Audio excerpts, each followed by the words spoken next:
Hi friends, எல்லோரும் எப்படி இருக்கீங்க? இன்றைக்கி நம்ம பார்க்க போகிற ரெசிபி என்னென்னா சிறுகிழங்கு வறுவல் தான் பார்க்க போகிறோம்.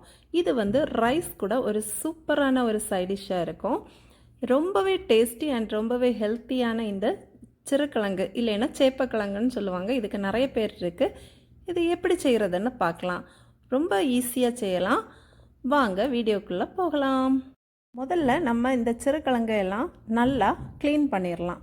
க்ளீன் பண்ணிவிட்டு நம்ம தோல் எடுக்க தேவையில்லை, ஆனால் மண் இருக்கும், அதை நல்லா க்ளீன் பண்ணிவிட்டு குக்கரில் போட்டுடலாம். குக்கரில் போட்டு இந்த சிறுகிழங்கு முங்குறது வரைக்கும் நம்ம தண்ணி சேர்த்து 2 விசிலுக்கு வச்சிடலாம். இப்போது குக்கர்லேருந்து நான் எடுத்தாச்சு. இனி இந்த தோலை வந்து நம்ம ரிமூவ் பண்ணுறோம். இந்த மாதிரி எல்லா கிழங்குடைய தோலையும் வந்து நம்ம ரிமூவ் பண்ணி வச்சிடலாம். அடுத்தது வந்து இதை 2ஆக கீறி எடுக்கிறோம்.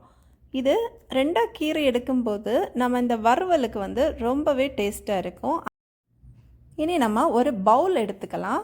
அந்த பவுலில் தேவையான அளவு உப்பு, எனக்கு வந்து 1/4 டீஸ்பூன் கரெக்டாக இருக்கும்.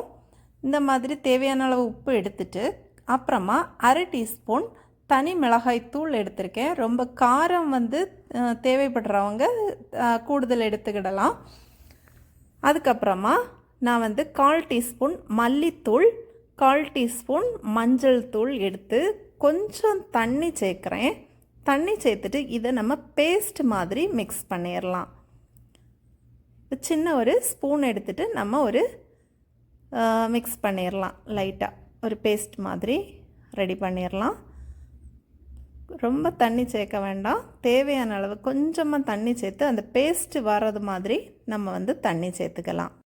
இனி நம்ம 2ஆக கீறி வச்சுருந்த சிறுகிழங்கு எல்லாத்தையுமே இந்த பேஸ்ட்டில் சேர்த்து மிக்ஸ் பண்ணிடலாம். இந்த பேஸ்ட்டில் வந்து எல்லாமே நல்லா மிக்ஸ் ஆகிற மாதிரி ரெடி பண்ணி வச்சுக்கோங்க. இனி ஒரு பேன் எடுத்து நம்ம ஸ்டவ்வில் ஹீட் பண்ண வச்சிடலாம். பேன் ஹீட் ஆகட்டும். அதுக்கப்புறம் கொஞ்சம் எண்ணெய் வந்து ஆட் பண்ணிடலாம். எண்ணெய் வந்து நம்ம இது வறுவல் ஆனதுனால கொஞ்சம் தாராளமாகவே நம்ம எண்ணெய் ஆட் பண்ணிக்கிடலாம். இப்போ எண்ணெய் வந்து நல்லா சூடாகட்டும். எண்ணெய் சூடானதும் கடுகு நம்ம ஆட் பண்ணிடலாம். ஒரு 1/4 டீஸ்பூன் கடுகு வந்து இதில் வெடிக்க விட்டுறலாம். கடுகு வெடித்ததும் ஒரு 1/4 டீஸ்பூன் சோம்பு, அதாவது பெருஞ்சீரகம் ஆட் பண்ண போகிறோம். 1/4 டீஸ்பூனுக்கும் கொஞ்சம் கூடுதல் இருந்தாலும் பரவாயில்லை, அதை ஆட் பண்ணிடலாம். அடுத்ததாக கொஞ்சம் கறிவேப்பிலை இலைகள் இதில் நம்ம ஆட் பண்ணுறோம். இனி மசாலா தடவி வச்சுருந்த அந்த சிறுகிழங்கு பீசஸ் எல்லாத்தையுமே நம்ம இதில் ஆட் பண்ணி விடுறோம்.